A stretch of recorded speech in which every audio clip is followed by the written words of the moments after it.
Welcome back to Thanks for Cooking. Um, yeah, no, I do have the meatball burps because Addie and I made meatballs for dinner. And they were awesome. They were delicious. She's amazing when it comes to cooking. Her flipping meatballs in a pan with oil, I'm like hella impressed by that. Yeah, She's I'm not. in my mouth. Hang on. Uh, oh, Ew. oh, 5 hours later. Ew, what are you doing? oh, my I'm gonna throw up. mind. Her meatballs were awesome. Her meatballs were awesome. And like I said, when she flips the meatballs in the oil, I'm like, she's not even scared. She measures with her heart. She does. She does good. She does. I'm actually, yeah. You know, as long as she's not having a full-on MTV. We get about halfway through a recipe before she starts breaking down because, there comes a time like But she the things wants have to to do like cook. right. Well, she wants to do like the more advanced recipes, which fine, she can handle it, but she doesn't have like the patience for like, hey, we got to like let it sit in the pan for a little bit, or hey, it's time to just put it in the oven and walk away, like let it go. She's like, what She now? wants to like hang out in the kitchen, do the next thing. She doesn't like working, like she wants to do everything, and I'm trying to get her to understand, teamwork in the kitchen and whatnot. But when she doesn't get her way, she just has a full on breakdown. She also didn't have a nap today, but that doesn't That's ever help fair. it. But But that's kind of, to today's topic is, what it's been like, parenting two children who are at two very important points in their lives. We have a brand new 10-year-old who is just at the start of puberty, finishing fourth grade, becoming, top of the school, dealing with his ADHD along with going through puberty and, all of those trials and tribulations. And then you have a almost 4-year-old who is very much in the three-nager phase. she's a Since I bitch. tell everybody too, I tell everyone it was like flipping a switch because we celebrated her second birthday in Disney. And I feel like I talked about it on here before. It was like the day before her birthday. She was just super sweet, calm, no problems. Midnight hit, and that switch flipped immediately. And she has been a tyrant ever since her second birthday. And It definitely got worse at 3, though. it did I get it stand ramped on up that. at 3. Who did I talk to recently? Somebody was saying something about it like almost ramping up even more right before their fourth birthday. I'd believe it. I can't remember who I was talking to about that, but if it was somebody out here, remind me that we had that conversation. Um, so like every day is a struggle. She's a very emotional child, Big time. and Which Jason's not. Jason is not. He was never like he has like his ADHD cries that he does. Like if things happen that he doesn't like, he'll have a little tear fest. But he But doesn't feel emotion about things that happen. he Like, doesn't feel emotional, no, because he's very much like, he's black or white, I well, feel like. I say like he's the next contestant on Love on the Spectrum, um, with how he is like with his social awkwardness and things. Big time. Um, but Adeline is very, very emotional, and it can be a struggle sometimes because it's hard enough trying to get a 4-year-old to explain how they're feeling or talk through things, but then on top of just like that quick jump to a sad emotion, and I mean honestly, genetically it's my fault. No, That's well, mm, really. I, Until I was medicated, I cried at everything. when I was that age and I was like starting to struggle with all of my afflictions, it was like that for me. Like I cried a We need to lot. ask my parents, but when I tell you this, I'm so serious. I don't think I had any issues. I Okay, am. yeah, let's ask your parents. I'm so I would serious. love to ask your We should parents. get them on the. We should get them on the air. I should call them and just be like, quick question. Here, let's see if they'll see answer. if see if you can call Let's see them. if they'll answer. They might they might still be Should we call my mom or my dad? indisposed. Call your mom. She's gonna answer because she's not driving. Okay, we'll put her on speaker and we'll see what she has to say.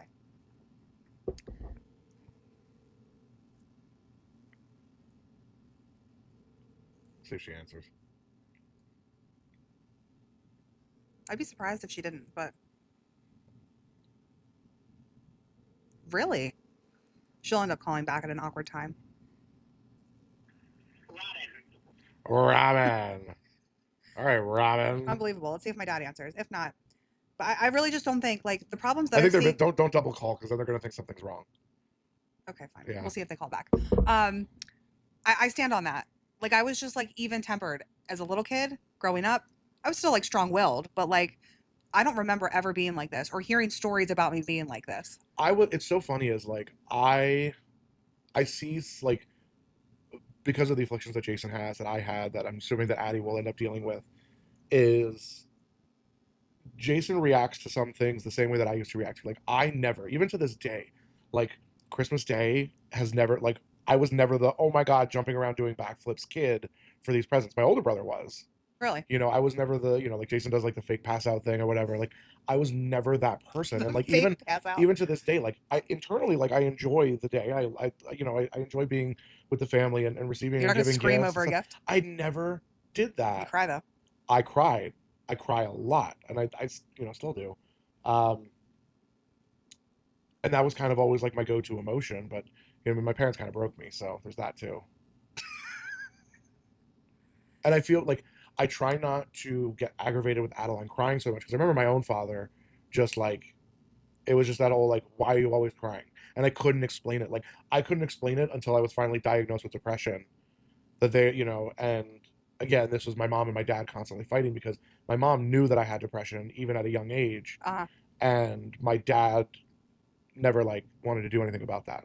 Hmm. Um, which is also, you know, again why I, you know, I lose my cool with Jason, and you know, I get so frustrated so easily because I remember going through that, and I'm sure it's weird to be on the other side of it. it's very weird to be on the other side of that. And you know, I try to like catch myself when I get frustrated, but it's like at the same time I'm also like, okay, like it's my responsibility to help you navigate through this with everything you have going on Yeah. as somebody who's successfully gone through it. Yeah. But sometimes he's just a dum dum. Yeah. You know, sometimes he just Sometimes there's no with Addie, I feel like there's reason in her brain, and I feel like with him there's not, even at the age difference. Adeline generally has given intent with most of her actions. You know, He has with no impulse control. Is that what it's he called? has no impulse control, and he also, you know, we very much notice like when he has access to electronics on a regular basis, It's really bad. he gets that one track mind, and you know, they talk about these symptoms within autistic children of that sort of like putting the blinders on and shutting things out. When video games are in his life, nothing else exists. When the video games are in his life, every school project revolves around video games. Everything that he talks about revolves around video games. Every conversation he will tell you about the video games. I But know we then always try to tell him, like, these people are coming, whoever, they're coming over for dinner. They don't want to just hear about your video games. Like, ask them about their work or ask them this or talk about school or something. And he very much has trouble deviating from what he has in his brain. well, yeah, because it's he still struggles, and you know this is I know this is something we brought up with his social skills teacher as well at the beginning of the year that he's still struggling with, and probably will for a long time. Is that like that back and forth of a conversation? Yeah. You know, he has the conversation of, and again, you know, I make the love on the spectrum joke, but it's like you see that interaction on those shows where the that one specialist, she's like, you ask them about themselves, and then you wait for them to Dude, ask you, and then you yeah. have that back and forth where his Or conversations are dead very zoned. much, hey, let me tell you about this, and then he checks out immediately. Yep. You know, and it's if it doesn't interest him at all, he's gone. You know, we have to sort of have that like, hey, look at me in the eyes, pay attention, Hmm. listen to what I'm saying. Yeah. You know, whereas Adeline just refuses to listen to anything. She will tell you too. I'm not listening. I don't know if I like. I don't think I've ever met a child who is just like as openly defiant, and I'm sure there's way I'm worse. sure there is. I'm sure I'm there sure is. there's way I worse. haven't met them, but I'm sure there's way worse out there. Like she loves the word Oh, my no. mom's calling. All So right, let's. let's see what she has to. Hello? Yes. Are you still with Daddy? Yeah. Okay, so I just need to ask you a question and you just answer it truthfully. And Hold on. You want Daddy to? You want him on speaker? yeah, you could both be it's just a question for recording purposes. So, Okay. hello? Yeah. Okay. So you both know how my children are, right? Like you know Adeline's personality and you know Jason's personality, right? Yeah. Yeah. Would you say that in my lifetime growing up that I was anything like them or had any issues that those two have? You, Addie, is you in the sense of needing attention, Okay. and Do you think behaviorally the way that they act, like I acted like that as a child? Whether it's like ADHD or if it's like a really strong attitude would stomp away as a little girl, like did I ever act like them? no, no. Christopher, do you have an opinion on this? No, I don't think you did. Like I don't remember having issues. I was telling Nicholas, I don't remember having issues of like you guys telling me I was sassy or I was Well, like because, you did a lot of stuff without us knowing about it, so that's my answer. All right, that's fair. All right, I'm gonna go. That's But good enough. Yeah, thank you for your input. You're welcome. Okay, bye. Bye. So I was just a sneaky little shit. see, and that's, you know, it's funny, is right. You know, all kids sneak around. I snuck around, you snuck around. Like we all go through the, it's sort of like testing the limits and seeing what you can get away with, because it's every kid has that sort of like, oh, I was told I can't have candy, I'm gonna go get candy when mom and dad aren't looking. The problem is that Jason is not slick about it whatsoever. No, he's the kind that like we have the like center console of the couch and like there'll just be food crumbs and like packages shoved in there. Sometimes he doesn't even shove them. Sometimes No. he just leaves them out, like blatantly. Yeah. If if it were like a CSI situation, like we would know who did it. Like you 100%. Like you walk in, you're like, oh, It's that Jason guy. is that guy. Jason did it. He leaves this trail of clues behind. And again, like he's trying. Like I was really bad with sneaking around because my parents were. I don't want to say that my parents were really strict, right? Because they always say like the strictness leads to that, this, that, and the other. I think kids just when they don't understand like why those boundaries are there, no matter how many times you explain it, are always going to try to get what they want.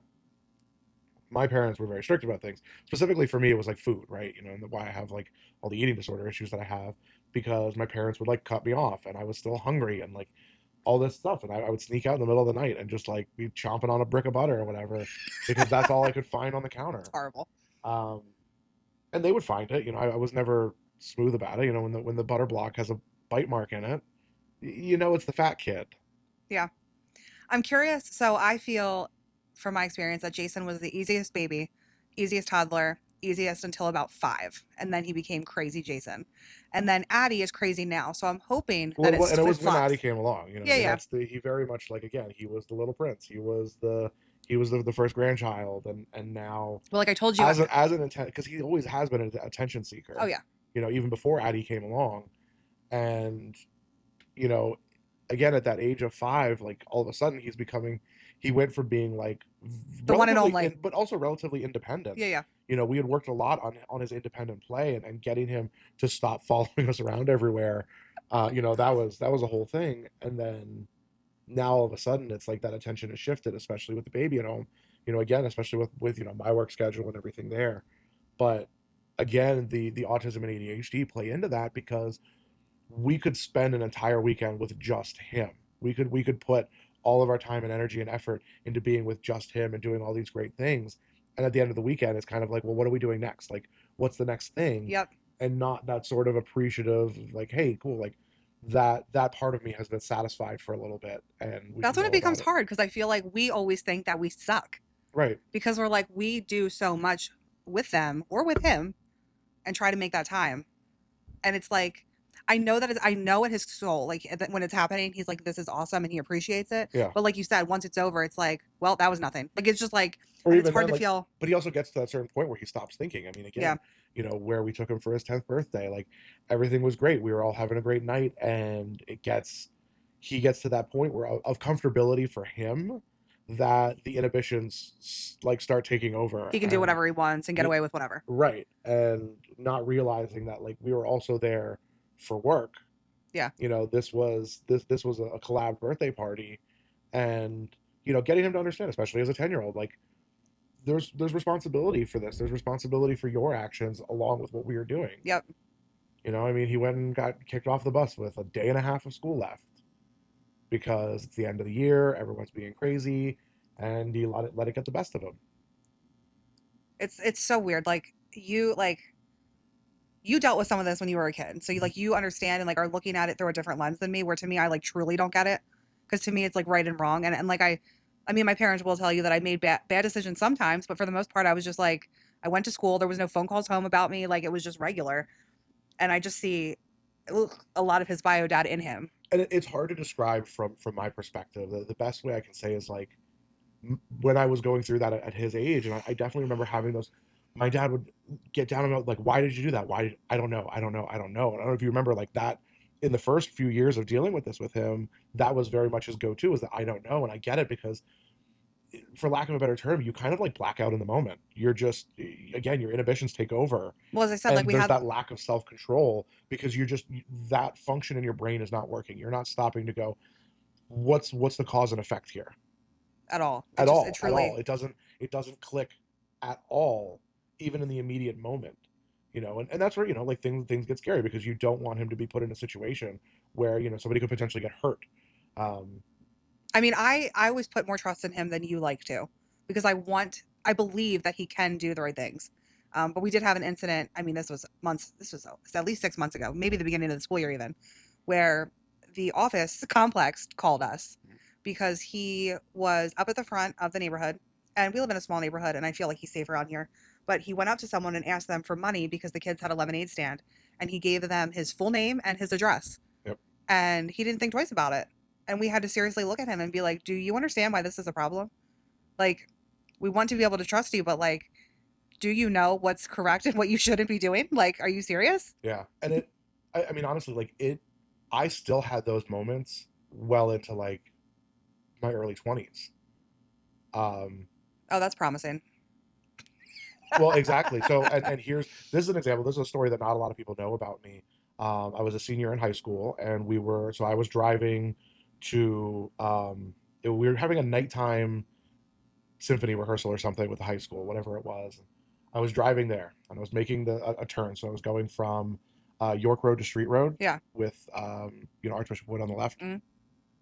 I was on the inside lane, car was on the outside lane, and I hit the inside of the car. Yeah. And as a 17-year-old brand new driver with ADHD and depression and bipolar disorder, Back up. I drove away. Yeah. I drove away, and in my head I went, "Oh, I didn't really hit them, whatever." Drove away, went to rehearsal. My phone was like blowing up the whole time. It was in my locker or whatever, and I ended up I got processed for it, and I didn't know that. I had a record until I was 18. I had to do community service at the firehouse across the street here. I did not know this. Yep, I had to sit in front of I guess there was some sort of like a the punishment board or whatever it was, the juvenile board that was handling that. They basically decided because I had a clean record up to that point, and made a poor decision that That's crazy. I got community service for that. And Yeah. Wow. did it, but it came off my record when I turned 18. Those are And things I think about with him. I'm well, like, you cannot drive. well, exactly. When I say certain things, and you're like, well, you don't have to go that far, and I'm like, but it can happen. Yeah. It absolutely can happen because you never know, and it's like I honestly don't know. Like I think through my life, and I'm like, I don't know how I learned those processing skills. Maybe it was that moment. Maybe it was that really did it for me. But like I don't want it to get to that point for him. Well, I was gonna say, like, I would love to know anyone's experience with a child that has ADHD or autism or something like that. I feel like they're like, oh, you could do play therapy or they could see a therapist. And it's like, I know that stuff doesn't work for him because he doesn't process it. Like, he doesn't I mean, we could have full conversations of like, this is right from wrong, this is this and this. And then when applied in real life, it doesn't happen. Well, we hear it from all of his teachers. Yeah. He does great in his social skills class, and his, they do these sessions that talk about making these decisions. And he can verbally say how to make the good decisions. Yeah. And then he doesn't make them when push comes to shove. Yeah. And I mean, like we've tried some therapy with him. I went through so much therapy as a kid, and I can tell you from experience that none of it worked. None of it did anything for me, and I'm going to say, looking back, like now that I think about it, I don't even know if the therapy was so much for me as it was for my parents to try to get a better understanding of me. But like, I don't think that they got that either because we saw a multitude of therapists. We went through many, many sessions, and your dad probably didn't like what they had to say. He probably was like, on to the next. I don't know. I don't know what that fucker said about anything. So it's definitely it has its challenging days. And then there are the not so challenging days. Sometimes like he has like these moments of absolute brilliance, and you see that spark, and you try to enforce that as much as possible when it happens. When those moments happen, like I really want to reward that, and I really want to highlight that, and I really want to put the emphasis on why those actions were so good out of all of the bad moments. I feel like we do try, like, oh, absolutely. When he's having a great day, we like let him know, like, today was awesome. You were great today. Like, we're like, we should stay up and watch a movie, or we should do this, or do you want to build Lego? Like, I feel like we really try to like. The hardest part is understanding that ebb and flow of that. Is that by the end of the night, or I mean, even within the same day, that spike could drop off. Yeah. And it's one of those, like, we have those moments like, hey, cool, like you've had 2 or 3 days of really great responsibilities and handling yourself. Like, we're gonna give you some time on your Nintendo Switch, and then immediately. He got what he wanted, and it all changed again. I know you correlate it to the Switch, and I do agree that like it's not the best for him to be on it as much as he has been or could be. But I do think it could be about anything, right? We let him do that, he could fall off. We let him go outside too much. Oh yeah. It doesn't matter. It's the thing that he wants. Playing in the stairwells again. It's whatever he wants. Is going to cause. Yeah. Yeah, because he could be he could come home from school. We could have already got the phone call that he was in trouble, and it's like, hey, can I go outside? Well, we gotta talk about this. And all he's thinking the entire time is, hey, I didn't get that answer if I could go outside or not. Oh, he doesn't even listen. And then we finish talking, and he just kind of stares at us. We're like, well, do you have anything to say about this? So Like, can I go can I go outside? outside? It's like, cool. So glad we did that. It's crazy. These two are definitely a challenge. And again, when the two of them are together, like they within minutes they're gonna be best friends and worst enemies. It's unbelievable how they go back and forth because both of them struggle. Both of them struggle on completely opposite ends of how to handle their emotions, Yes. and that dynamic just it's this heat miser, snow miser. Sometimes Jason is the funniest person in the world to her, and other times he'll just be like, they'll be like having the best time, but then he'll say the wrong thing, and she'll be sobbing. Yep. Like, Yeah, because she gets triggered really easily for whatever reason. yeah. You can't say the wrong thing around her. You can't chuckle at anything. Like if she's having a moment and you're laughing at something in the other Whew. room, she assumes that you're laughing at her. That's my favorite thing she says. Yeah. Stop laughing at me. Stop laughing at me. And I'm like, we're not. But sometimes she's so unintentionally funny. It is. Yeah. She was talking about ordering something. What was she going to order? Oh, she was telling you what she wants at McDonald's or Yeah. something. But the way she said it was She just so kept like cute. she was like listing off like the entire freaking menu. And we were cracking up. And she's like, stop laughing at my order. Yeah. It's the joys of parenting, I guess. That's It's crazy because the amount that they like drive us crazy, there's the equal amount of like they're so fucking funny and amusing and like shit that they say and you're just like, what the hell? right. I mean, you have just as many good moments as you do tough moments. And, you got to weigh that out And not kill them. not just absolutely throttle them. No, I'm just kidding. I love them. I love them. They're just like, Put them in a shipping container and send them to Uganda or something. Oh my gosh. yeah. So parenting is something. It's I'd love to hear other people's like parenting stories because I know some of the people that listen to this who also have younger children. well, here's a question for you that I have for you. Mhm. You've experienced 1 through 10, just ages. Right.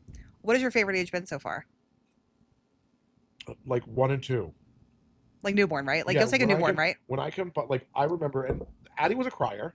Admittedly, Addie was a crier. She kind of was, yeah. But when she was down, she was down. Yeah. And because there was, at the first Halloween, I remember pacing in circles around the living room trying to get her to stop crying all night long. And that was like that was one of those moments as a parent. And you're just like, oh my God, like, is this what it's going to be like? Because I hadn't experienced the newborn with Jason. Mm. But then we talk about like she had her little swing and we could just put her in her swing and I could get so much work done around the house and like Yeah. we could be so productive because she would just be vibing out in her swing all day, Uh-huh. or we could put her in a little playpen and she was contained, before she started like really crawling around or whatever. Like it was great. That was like they don't talk back. Yep. They, sure, you got to get your hands dirty with some shitty diapers, but I always love the newborn stage. And then like not as much with Addie did I not enjoy it, but like with Jason from 1 to 2, we used to have our little routine, like where we would go to the gym and we would go shopping. And like Addie has never been fun to shop with. Like even No. since she was, as soon as she could sit up in the cart, she was like, I want to be held. I want to sit there. I want to walk. I want to do this. He was just so chill. And we always had the greatest time together when he was that age. she truly is now. Like, she's never satisfied. Like she can't sit still. But she's never She satisfied. oh my gosh. She is me. She's a little brat. She is. 100%. Looks like you, but it's me. But yeah. I think that, like I know a lot of people, and like we have friends now who have kids who are 10 and 2 teenagers, right? So like from Jason up, and listening to their trials and tribulations. But I'm Sounds like, horrible. it does sound horrible. Sounds It's I see them and I'm like solidarity because like I look at them and I'm like, oh, I know that look, I know that feeling. Uh-huh. But I also feel like where I stay hopeful is that because I feel like I started like as a late teenager was when I feel like my relationship with my parents actually started to develop. Mhm. Um, I love kids, but I've always struggled with sort of like, as much as I am a big kid, I've always struggled with like identifying with young kids and speaking to them, even at this age, even having kids now. I remember working in restaurants and everyone would tell me, they'd be like, well, it'll be different when you have kids of your own. And I still, when I have those moments, I just feel like I'm being weird and creepy. Um, but like, I feel that when it comes to like young adulthood is where I will really shine and really be able to. Oh, I'll be tapped out. I know you will. I will be so tapped out.